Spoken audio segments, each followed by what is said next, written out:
I never thought I'd be standing on the deck of a luxury cabin cruiser in the middle of Georgian Bay at 2 in the morning, watching my son-in-law and his business partner throw my pregnant daughter overboard like she was nothing more than garbage. But that's exactly where I found myself on July 15th, and the sound of her hitting that black water still haunts my dreams. Let me back up. My name is Richard. I'm 63 years old, and I spent 35 years as an accountant in Toronto before retiring to a quiet life in Muskoka. My daughter Jennifer had always been the light of my life. Smart, compassionate, working as a pediatric nurse at Sick Kids Hospital. When she married Derek Ashford 3 years ago, I had reservations, but I kept them to myself. What father wants to tell his daughter that her fiancé seems more interested in her trust fund than in her? Derek came from money. Old Toronto money. His father, William Ashford, owned half the commercial real estate in the financial district. Derek himself ran a private equity firm with his business partner, a man named Graham Holloway. They dealt in millions, moved in circles where people wore watches that cost more than my first house. Jennifer got pregnant last October. She was 32, healthy, excited. The baby was due in August. Derek seemed happy enough, threw her a lavish baby shower at their Rosedale mansion, posted all the right things on social media. But I noticed things. The way he'd tense up whenever she talked about the baby. The hushed phone calls he'd take in other rooms. The frequent business trips to New York. My late wife Sarah would have picked up on it immediately. She passed away 4 years ago from cancer, and not a day goes by that I don't miss her insight. She always could read people. The weekend of July 14th, Derek invited me on what he called a father-son bonding trip on his new cabin cruiser. 42 feet of gleaming fiberglass and teak, docked at a marina in Penetanguishene. Jennifer was coming too, 7 months pregnant, glowing despite the summer heat. Graham Holloway would be there as well, Derek said. Just a relaxing weekend on the water before the baby comes and everything changes. I almost said no. Something felt off about the invitation. But Jennifer called me personally, excited, saying it would be good for Derek and me to spend time together. How could I refuse? We left the marina Friday evening, motored out into Georgian Bay as the sun set over the 30,000 islands. It was beautiful. Jennifer sat in the cabin, feet up, hand on her belly, smiling as the baby kicked. Derek mixed drinks, playing the gracious host. Graham sat in the captain's chair, steering us toward a quiet anchorage he knew. Dinner was catered, expensive. Lobster, steak, wine I couldn't pronounce. Jennifer drank sparkling water, laughing at Derek's jokes, completely unaware. I watched Graham and Derek exchange glances across the table, subtle nods, and that feeling in my gut grew stronger. Around midnight, Jennifer said she was tired, wanted to go to bed. Derek suggested she get some fresh air first, help with digestion. Come up on deck, Jen. The stars are incredible out here. I stayed below, clearing dishes, but I could hear them moving around above me. Footsteps, low voices. Then Jennifer's voice, confused. Derek, what are you doing? Why are you looking at me like that? I dropped the plate I was holding and ran for the stairs. When I got on deck, I saw Derek and Graham on either side of Jennifer, near the stern rail. She was backing away from them, one hand on her belly, the other reaching out. Derek? Derek, you're scaring me. I'm sorry, Jenny, Derek said, and his voice was cold, mechanical. But there's no other way. I shouted, started running toward them, but I was too slow, too old. Everything happened in seconds. Graham grabbed Jennifer's left arm. Derek grabbed her right. She screamed, struggled, but 7 months pregnant, she was off balance. They lifted her, and I watched my daughter's face, the absolute terror and disbelief in her eyes as she realized what was happening. No! I lunged forward, reaching for her, but my foot caught on a cleat. I went down hard, pain shooting through my knee. They threw her over the side. The splash seemed impossibly loud in the night silence. Then nothing, just the slap of small waves against the hull and the distant sound of Jennifer screaming in the water. I scrambled to my feet, ignoring the pain, and rushed to the rail. The water was black, impenetrable. I could hear her splashing, calling for help, but I couldn't see her. The boat had drifted. The current was strong. Jennifer, I screamed. Hold on. I'm coming. I can't swim well. Never learned properly as a kid, nearly drowned in Lake Ontario when I was 12. Been afraid of deep water ever since. But I didn't care. I was ready to jump in anyway. Derek grabbed my arm, yanked me back. Don't be stupid, Richard. You'll just die too. I tried to fight him off, but Graham was there too, both of them holding me. I'm not a young man anymore. 30 years behind a desk doesn't prepare you for physical confrontation with two men in their 30s who work out at expensive gyms. Let me go, I shouted. She's drowning. She's pregnant. Let me go. She's already gone, old man, Graham said. His voice was calm, like he was discussing stock prices. The current here is strong. Water's cold. She won't last 10 minutes. I couldn't believe what I was hearing. You murdered her. You just murdered my daughter. Your wife. I stared at Derek. This man I'd watched marry Jennifer, who'd promised to love and cherish her. Derek's face was blank. It had to be done. You don't understand the financial situation. Her trust fund. It's structured in a way that if she dies, especially if there's no child, it reverts to her husband. If the baby was born, everything would have gone into a trust for the kid. I needed that money, Richard.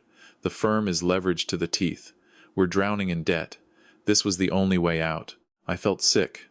My daughter's life, my grandchild's life, reduced to a financial calculation. In the water, Jennifer's cries were getting weaker. I could still hear her, desperate, terrified. Daddy, help me, please. I jerked free from their grip and ran to the radio. My hands were shaking so badly I could barely work the controls, but I managed to get the emergency channel. Mayday, Mayday, this is. I don't know the boat name. We're in Georgian Bay. A woman went overboard. She's pregnant. Please, someone help. I gave them our coordinates as best I could, everything I could think of. The dispatcher's voice was professional, calm, telling me help was on the way, to stay on the line, to try to keep visual contact with the person in the water. But I couldn't see her anymore. The night had swallowed her up. Derek and Graham didn't try to stop me from making the call. They just stood there, watching me with these cold, calculating expressions. You realize we're going to tell them she fell, Derek said. Tragic accident. She was on deck, feeling nauseous from the pregnancy, leaned over the rail, lost her balance. We tried to save her. You tried to save her. There's no evidence otherwise. I'll tell them the truth, I shouted. I'll tell them what you did. Graham laughed. Actually laughed. You're a 63-year-old retired accountant with no witnesses. We're respected businessmen. Derek's family has connections all the way to Queen's Park. Who do you think they'll believe? He was right, and knowing that made me feel more helpless than I'd ever felt in my life. The Coast Guard arrived 45 minutes later. 45 minutes of me standing at that rail, calling Jennifer's name into the darkness, hearing nothing back. The cold water of Georgian Bay in July, even summer water, is only about 15 degrees. I knew, intellectually, that she couldn't survive long, but I hoped, God, how I hoped. They found her 2 hours after that. A Coast Guard vessel with searchlights swept the area, and they pulled her from the water about 3 kilometers from where she'd gone in. The current had carried her. She was alive. Barely, but alive. They airlifted her to Georgian Bay General Hospital in Midland, then transferred her to Sunnybrook in Toronto. I rode with her, held her hand. She was unconscious, hypothermic, her skin blue-white. The paramedics worked frantically. The baby? I asked. One of them, a young woman with kind eyes, just shook her head. Jennifer spent 4 days in ICU. When she woke up, the first thing she asked about was the baby. The doctors had to tell her that they'd lost the heartbeat during the rescue. Emergency C-section. But the baby, a little girl, never took a breath. My granddaughter, gone. I watched my daughter break, completely shatter. The grief, the trauma, the betrayal. Derek came to the hospital, played the devastated husband, told everyone how he'd tried to grab her, how it happened so fast, how he'd been planning to name the baby Emma after his grandmother. Jennifer couldn't speak. The hypothermia had damaged her vocal cords. She couldn't tell them what really happened, and when she tried to write it down, Derek was there, always there, telling the doctors she was confused, traumatized, not thinking clearly. The police investigated. They questioned all of us. I told them exactly what I saw. Derek and Graham threw her overboard. Deliberate murder. They looked at me with sympathy and skepticism in equal measure. Derek's lawyer was there within hours, a shark in an expensive suit. He explained that I was elderly, it was dark, I'd been drinking wine at dinner, I was traumatized by seeing my daughter nearly die. My perception couldn't be trusted. Derek and Graham's stories matched perfectly. Tragic accident. They'd done everything they could to save her. Graham even had bruises on his arms to show how hard he'd tried to grab Jennifer as she fell. Derek had scraped knuckles from frantically throwing life preservers. I had no proof. No witnesses. In the dark, the boat's security cameras hadn't captured clear footage of the stern. Derek said they'd malfunctioned, were being repaired. The police filed it as a boating accident. No charges laid. I wanted to die. The helplessness, the rage, watching these men walk free while my daughter lay in a hospital bed, unable to speak, grieving a murdered baby, while my granddaughter lay in a morgue. Jennifer came to stay with me when she was discharged. She still couldn't talk, communicated through writing. She was terrified of Derek, shook whenever his name was mentioned. I filed for a restraining order on her behalf, which her lawyer fought, claiming she was mentally incompetent due to trauma. That's when I called my brother. I haven't talked much about Thomas. He's 5 years older than me, lives in Ottawa, and we'd been estranged for nearly 2 decades over a stupid family inheritance dispute when our parents died. He got the cottage, I got the investments. We both felt cheated, said things we couldn't take back. But he's also a retired RCMP inspector. 30 years with the force, specialized in financial crimes and fraud investigation. If anyone could help me, it was him. I swallowed my pride and dialed his number. He answered on the third ring. Richard? His voice was cautious. We hadn't spoken since 2009. Thomas, I need your help. They tried to kill Jennifer. They murdered my granddaughter, and they're going to get away with it. There was a long pause. Then, tell me everything. I did, every detail. When I finished, Thomas was quiet for a moment. I'm on the next train to Toronto, he said. Don't do anything. Don't talk to anyone. I'm going to look into this Derek Ashford and Graham Holloway. If they did this for money, there's a trail. There's always a trail. Thomas arrived the next morning. I hadn't seen him in 15 years, but he looked the same, just grayer, harder. He hugged me at the door, and just like that, 2 decades of silence melted away. I'm sorry, I said, for everything. The fight, later, he said. Right now, we focus on getting justice for Jennifer and your granddaughter. He spent 3 days just gathering information. Public records, business filings, property records. He had friends still in the RCMP, contacts in the financial sector. He called in every favor he was owed. On the 4th day, he sat me down at my kitchen table. Derek Ashford is broke, Thomas said. His private equity firm is a shell game. He's been using Jennifer's trust fund to cover losses for 2 years. When she got pregnant, he panicked because the trust was structured to protect any children she had. If the baby was born, he'd lose access to the money. He'd be exposed, ruined. Can you prove it? I can prove the financial crimes. Embezzlement, fraud. I've got bank records showing unauthorized transfers from Jennifer's accounts. But the attempted murder? That's harder. It's your word against theirs. So they walk free? Thomas smiled. And it wasn't a pleasant smile. I didn't say that. I've been doing this a long time, Richard. Men like Derek and Graham, they're not as smart as they think they are. They make mistakes. And I'm very good at finding mistakes. He spent the next week tracking every movement Derek and Graham had made in the month before the boat trip. Credit card records, phone records, emails. Thomas had contacts who could access things civilians couldn't. And then he found it.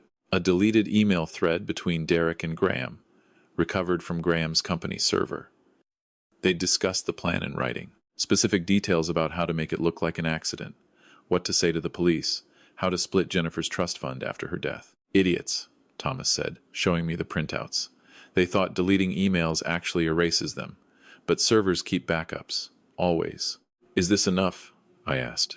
For fraud and conspiracy, yes. For attempted murder, maybe, but I need more. I need one of them to crack. Thomas arranged a meeting with the Toronto Police Service Fraud Division, brought them the financial evidence. They opened an official investigation. Derek and Graham were brought in for questioning. Neither of them admitted anything. Their lawyers shut down every question. But Thomas wasn't done. He went to visit Graham's wife, Patricia. She lived in a beautiful home in Forest Hill, had 3 kids under 10, seemed completely unaware that her husband had helped throw a pregnant woman off a boat. Thomas told her everything, showed her the evidence of the financial crimes, The emails discussing Jennifer's murder. The cold calculation of it all. Patricia went pale, then angry, then devastated. She'd had no idea. Graham had told her the boat trip was just a business meeting. "He has a safe in his study," she said quietly. "I don't know the combination, but he keeps important papers there. Documents he doesn't want anyone to see." She let Thomas into the house when Graham was at work. He called in a locksmith friend, opened the safe. Inside was a handwritten contingency plan, detailing what to do if Jennifer survived, how to discredit any accusations she made, how to access her medical records to prove she was mentally unstable, and a life insurance policy on Jennifer. Derek was the beneficiary.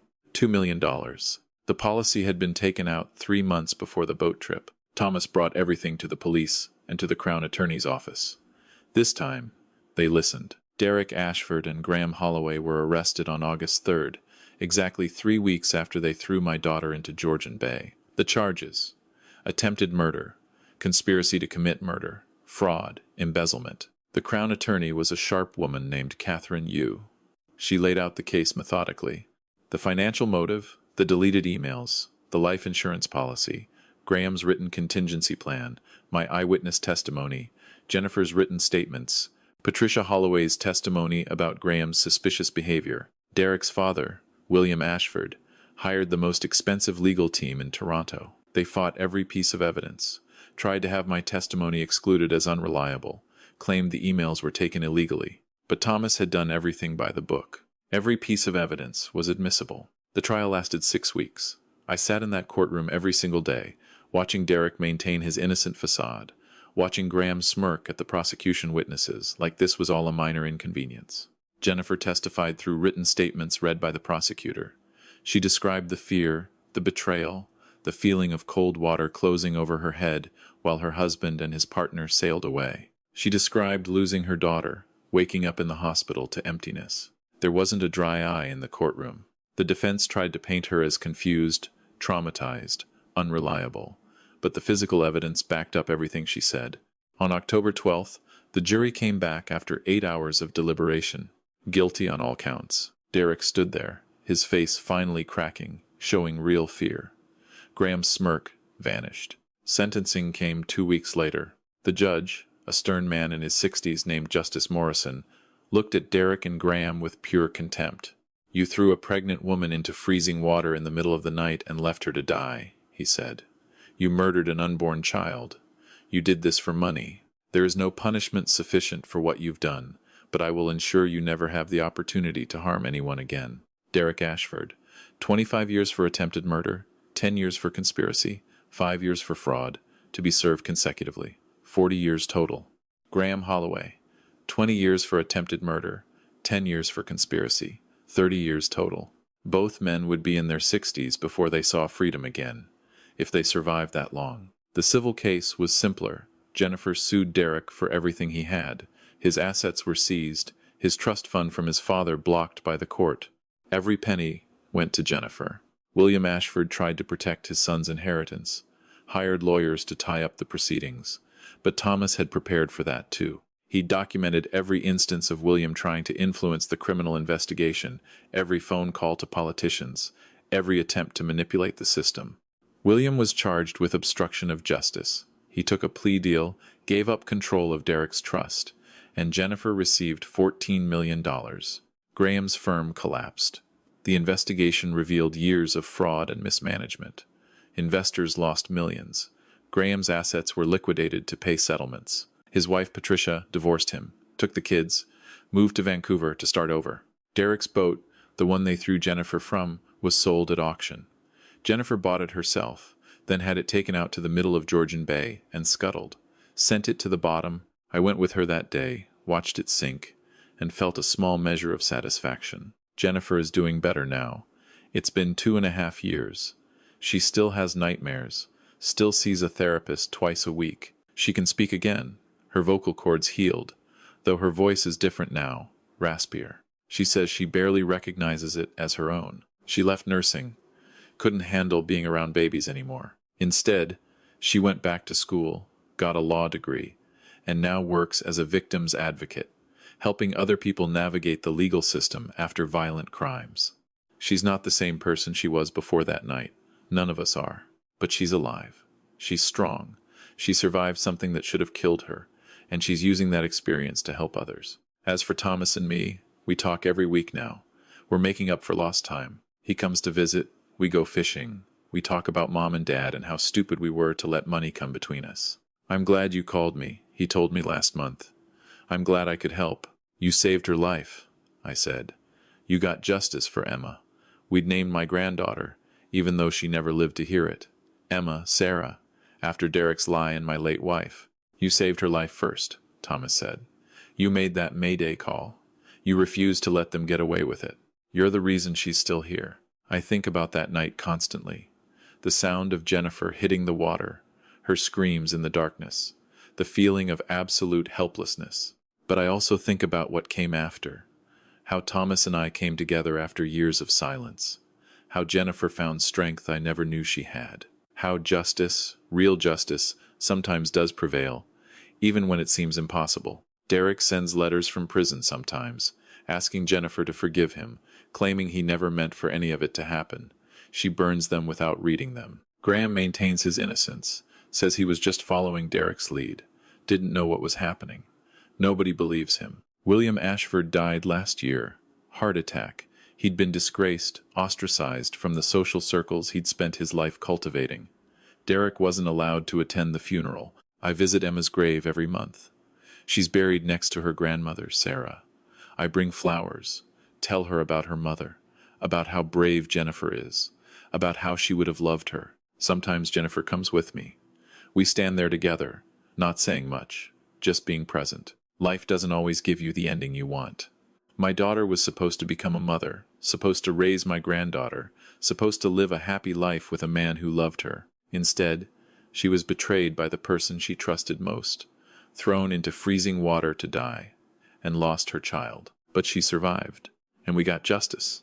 Not the justice that brings Emma back, or erases the trauma, or makes everything okay again, but the justice that says some actions have consequences, that wealth and connections don't always protect you, that sometimes, if you fight hard enough, if you refuse to give up, if you're willing to set aside pride and ask for help, you can win against people who think they're untouchable. Derek thought he was clever, thought he could murder his wife, steal her money, and walk away clean. He was wrong. The thing about people like Derek and Graham is they underestimate everyone around them. They saw me as just an old man, easily dismissed. They saw Jennifer as a victim, helpless and broken. They didn't account for Thomas, for his decades of experience tracking down criminals who thought they were too smart to get caught. They didn't account for Jennifer's strength, her refusal to let them erase what happened. They didn't account for love, for the fact that a father will do anything to protect his daughter, even if it means facing down men he fears, even if it means admitting he needs help. I learned some things from this nightmare. I learned that family matters more than pride. Thomas and I wasted 15 years being angry at each other over money and property, things that don't mean anything in the end. We could have been there for each other all that time. Don't let stupid arguments steal your family from you. Life is too short, and you never know when you'll need them. I learned that you should trust your instincts. I knew something was wrong with Derek from the beginning, but I ignored it because I wanted Jennifer to be happy. If I'd been more honest with her about my concerns, maybe things would have turned out differently. Speak up when something feels wrong. The people you love deserve your honesty, even when it's uncomfortable. I learned that justice is possible, but it takes work. It takes refusing to accept the easy answer, refusing to let powerful people intimidate you. It takes being willing to fight, to use every resource you have, to never give up, even when it seems hopeless. And I learned that trauma changes people, but it doesn't have to destroy them. Jennifer will never be the carefree young woman she was before that night, but she's become something else, stronger, more resilient. Someone who can take the worst thing that ever happened to her and turn it into a way to help others. That's not the ending I wanted for her, but it's an ending where she survived, where she's building a new life, where the men who tried to kill her are rotting in prison. And sometimes, that has to be enough. If you're reading this and you're in a situation where someone is trying to hurt you, financially or physically, where you feel trapped or helpless, please understand this. You are not alone. There are people who can help. Family, friends, professionals, authorities. Reach out, ask for help. Don't let pride or fear keep you silent. And if you've let a relationship with family members fall apart over something stupid, fix it now. Call them, apologize. Life is too fragile, too uncertain to waste on grudges. Thomas and I were given a second chance when Jennifer needed us most. Not everyone gets that. Don't wait for a crisis to value the people you love. The last thing I'll say is this. Never underestimate the power of an old accountant with nothing to lose and a retired cop with everything to prove. Derek and Graham thought they were the smartest men in the room. They learned differently. Evil people often win in the short term. They're ruthless, calculating, willing to do things good people won't even contemplate. But they also make mistakes. And if you're patient enough, thorough enough, and angry enough, you can make sure those mistakes cost them everything. Derek is serving his 40 years in Millhaven Institution. Graham is in Kingston Penitentiary. Neither of them will see the outside world until they're old men, if at all. Jennifer is 35 now, living in Toronto, doing work that matters, helping people who've been victimized by violence. Thomas is 68, still sharp as ever, consulting on cold cases for the OPP. And I'm 66, retired in Muskoka, spending my days on the lake I used to fear, finally learning to swim properly because I never want to feel that helpless again. We're not the same people we were before that night on Georgian Bay, but we're still here. And Derek Ashford, who thought he could throw my daughter away like trash and take her money, is locked in a cell where he belongs. That's justice. It's not perfect. It's not complete, but it's real. And sometimes that's all you can ask for.